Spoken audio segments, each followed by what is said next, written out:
Voltamos com o Band Eleições desta semana, falando um pouco mais do segundo turno das eleições, marcado para o próximo domingo, dia 27. Comigo aqui no estúdio, Guilherme Codazzi, editor-chefe do jornal Vale. Guilherme, eu queria agora entrar na questão de apoios no segundo turno.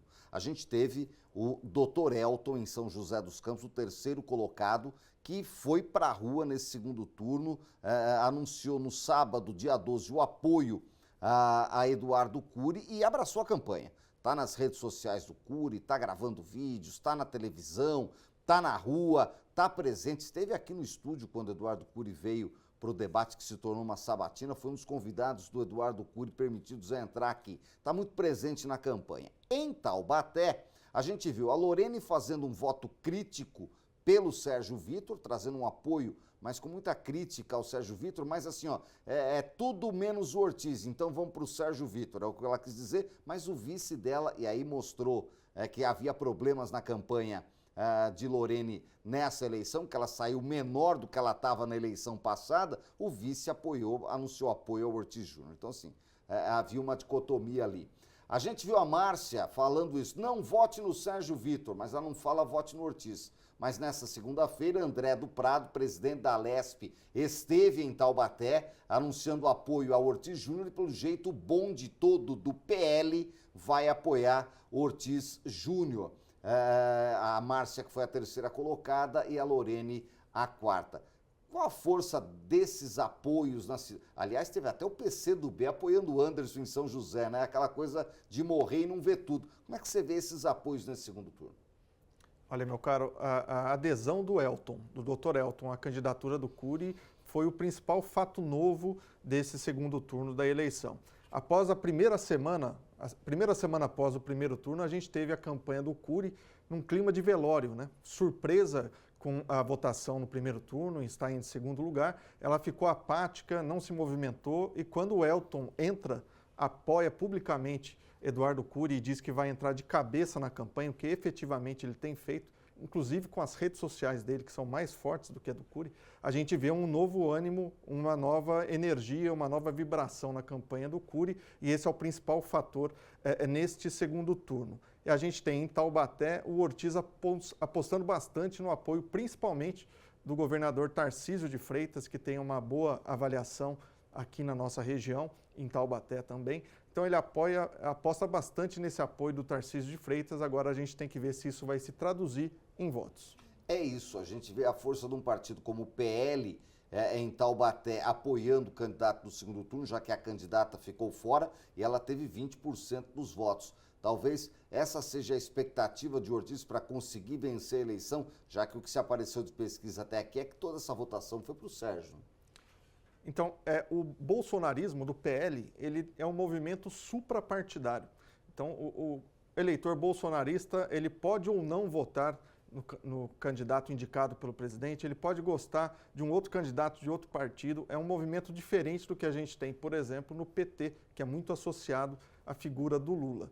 A gente tem o exemplo aqui em São José. As pesquisas que antecederam o primeiro turno, no meio do mês de setembro, mostravam nas estimativas de segundo turno que Eduardo Cury conseguiria quase a totalidade dos votos que estavam com Elton. Então ele tinha uma vantagem em relação a Anderson Farias nessas projeções. Quando a gente vê as últimas pesquisas, já em outubro, no comecinho de outubro, as pesquisas que antecederam a votação do primeiro turno, essa diferença já não existia, o que mostrava que Anderson havia conseguido conquistar parte do eleitorado do Dr. Elton. O que a gente precisa ver agora é se com o Dr. Elton empenhado, entrando de cabeça na campanha do Cury, se ele consegue transferir os seus quase 20% dos votos para Eduardo Cury. Se ele conseguir isso, é uma nova campanha. Vamos acompanhar. Olha, é reta final já do segundo turno das eleições, entramos na última semana, São José dos Campos e Taubaté, os eleitores já se preparam para escolher os futuros prefeitos. É um momento também de tirar dúvidas para o dia da votação, que é domingo 27 de outubro. Por isso, a reportagem da Graziele Gerondi. Faltam poucos dias para o segundo turno. Nas cidades com mais de 200 mil eleitores em que os candidatos não tiveram maioria absoluta, os eleitores vão ter que voltar às urnas neste domingo para decidir quem vai administrar a cidade nos próximos 4 anos. É o caso de São José dos Campos e Taubaté, aqui no Vale do Paraíba. E mesmo quem não votou no primeiro turno pode exercer a cidadania e votar no segundo. Quem votou, obviamente que pode votar. E quem não votou no primeiro turno pode votar normalmente no segundo turno, desde que no primeiro turno ele esteja regular, ele estava podendo votar no primeiro turno. Ainda que ele não pague multa ou justifique, ele poderá votar normalmente no segundo turno das eleições. Para as eleições municipais não é possível fazer o voto em trânsito, ou seja, votar em outra cidade que não é a sua. Por isso é importante conferir o local e ficar atento ao horário de votação. O início da votação começa às 8 horas e se encerra às 17 horas do domingo 27. Saber qual é o seu local de votação com antecedência. É importante ainda estar com um título de eleitor ou documento oficial com foto em mãos. No dia da votação é possível apresentar o e-título, que é o aplicativo da Justiça Eleitoral. Baixar esse aplicativo ou atualizar o aplicativo é melhor, porque no dia ele fica indisponível. Atento ao eleitor, baixe o aplicativo até a véspera da eleição. É isso, essa dica é muito importante. Você que não se utilizou do e-título pode utilizar. Aliás, essa questão digital, parece que a população nessa eleição já se acostumou bem mais e é um caminho sem volta, né, Guilherme? É um caminho sem volta e é um caminho positivo, né? A gente tem uma eleição cada vez mais ágil, mais confiável. A gente viu isso nessa eleição em 2024, que a gente teve até uma atenuação às críticas às urnas eletrônicas, a questão do voto impresso. Ainda tem candidatos apoiando a atrocidade do voto auditável e voto de papel, mas a gente vê isso cada vez menos presente no debate político. E a gente, é claro, já está de olho em 2026. Fala assim, Nicolini, nem acabou a eleição de 24 ainda, mas a gente tem que estar de olho. O primeiro turno já elegeu a grande maioria dos prefeitos de todo o país, de diversas capitais já em primeiro turno, cidades importantes. Claro que São Paulo, que está no segundo turno, pesa aí muito para as eleições de 2026, a disputa entre o Nunes e o Boulos, mas com a força que a gente viu do Centrão nas prefeituras do país, eu queria ouvir do Fábio Zambelli, que está lá em São Paulo e participa com a gente hoje.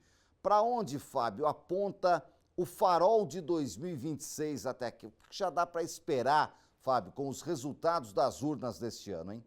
Nicolini, os partidos de centro, eles fizeram nessas eleições municipais o maior número de prefeitos eleitos.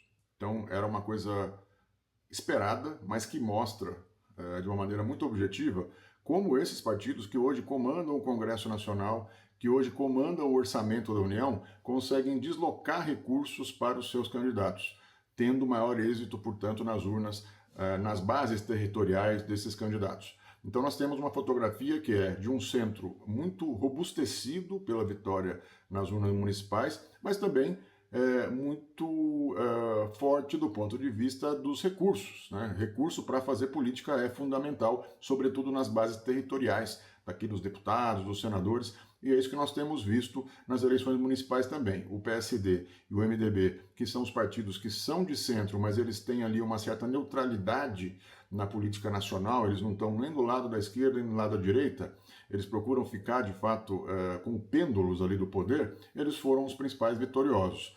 O que significa isso para o futuro? Significa que os dois polos, né, o polo da esquerda e o polo da direita, que se organizam já para as eleições de 2026, vão precisar de articulações com esse centro, com esses partidos de centro, para viabilizar as candidaturas presidenciais daqui a 2 anos. É muito cedo para dizer que acabou a polarização. Eu ainda acredito que as figuras políticas que lideram esses dois polos, ou seja, o presidente Lula e o ex-presidente Bolsonaro, ainda são muito fortes e têm um poder de transferência de votos muito significativo, capazes de organizar melhor esses campos para a eleição presidencial de 26. Mas, evidentemente, a cada eleição municipal, a cada eleição nacional em que os partidos de centro saem fortalecidos, saem com mais recursos, com mais parlamentares, com mais prefeitos, eles ficam mais relevantes na decisão da organização política do país para os próximos 2 anos.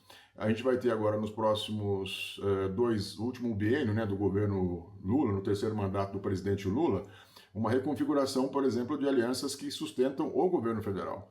E esse vai ser, na minha avaliação, o grande fator para a gente observar, para entender para que lado vai o centro em 2026. Se houver ali uma melhora da economia, alguns indicadores que levem esse bloco de centro mais para o campo governista, é bastante provável que esse grupo vá, uma parte desses partidos pelo menos, apoiem a candidatura do presidente Lula a mais um mandato. Se a economia piorar, houver aí mais ambiente de embate, de confronto entre o executivo e o legislativo, e aí colocando também o judiciário como um ator importante, pode ser que esses partidos caminhem para uma alternativa de poder mais à direita. Então nós vamos depender muito dos fundamentos da governabilidade, da economia, de outros fatores, para identificar que rumo vai tomar esse campo do centro que saiu tão forte nas eleições municipais de 2024. Perfeito, Fábio. Obrigado pelas informações, a análise do Fábio Zambelli. Eu queria ver com você, Guilherme, o futuro de 2026 para a nossa região. A gente viu o PL sendo o partido com maior número de prefeituras na região e o PL não tem hoje um cacique político regional. Não tem esse nome. O André do Prado, que teve aqui nesta segunda-feira, por exemplo, que é do PL, e faz um trabalho forte em diversas prefeituras pequenas da região, com emendas, tal, sempre trabalhou muito com os prefeitos, talvez seja essa expressão. Em segundo lugar vem o PSD, do Felício Ramute. Esse hoje talvez o grande expoente político da região metropolitana, mas talvez não com o tamanho ou o peso para ser chamado de governador do Vale, como a gente teve Roberto Cardoso Alves, como a gente teve Aricara José, assim chamados no passado. Como é que você vê esse futuro do próprio Felício para 2026? Tarcísio é um pré-candidato natural à presidência, ele poderia ser indicado ao governo, pode pensar num Senado, vem a deputado, volta para a região. O que você pensa para esse 2026 com esse raio-x aqui da região? Meu caro, realmente a gente viu uma redefinição das forças políticas no Vale do Paraíba, né? O PSDB, por exemplo, que em 2020 conquistou 15 prefeituras, agora, 4 anos depois, não teve nenhuma. O PT encolheu e o que a gente viu foi a ascensão dessas novas siglas, dessas novas forças políticas. O PL conquistou 17 prefeituras e o PSD do Felício Ramute 9. E a gente tem aqui para o Felício Ramute um passo decisivo que é a eleição em São José dos Campos. É importante politicamente para ele que ele consiga auxiliar, ele que está de cabeça na campanha, até tirou férias para poder participar ativamente da campanha do Anderson Farias, que o Anderson vença aqui na sua cidade, onde ele foi prefeito 2 vezes. Eu acredito que o futuro político do Felício sai fortalecido no caso de vitória em São José dos Campos, e aí a gente precisa ver o contexto daqui a 2 anos, por exemplo, se Tarcísio vai tentar a reeleição ao governo do estado de São Paulo, como hoje Kassab acha que é o melhor caminho, ou se ele vai ser candidato à presidência da República, o que alçaria automaticamente o Felício para pelo menos um período como governador do estado de São Paulo. Eu acredito que voltar para cá, ele não volta, ele vai tentar voos mais altos. Perfeito, Guilherme. A gente vai chegando ao final do Band Eleições. Queria agradecer ao Fábio Zambelli, que esteve conosco hoje. Obrigado, Fábio. Muito obrigado, Nicolini. Obrigado a todos que acompanharam. Um prazer estar novamente com vocês aqui na Band Vale. Uma boa noite e um bom voto no próximo domingo, dia 27. Muito obrigado, Fábio. Guilherme, foi um prazer. Até uma próxima oportunidade. Até uma próxima. Obrigado pelo convite. Bom voto a todos. Assim encerramos o Band Eleições. Temos o segundo turno e domingo a Band segue com a melhor cobertura de todo o país. Nossa cobertura com os resultados começa logo após o Grande Prêmio do México de Fórmula 1. Esperamos vocês. Continue com a Band. Até o nosso próximo encontro.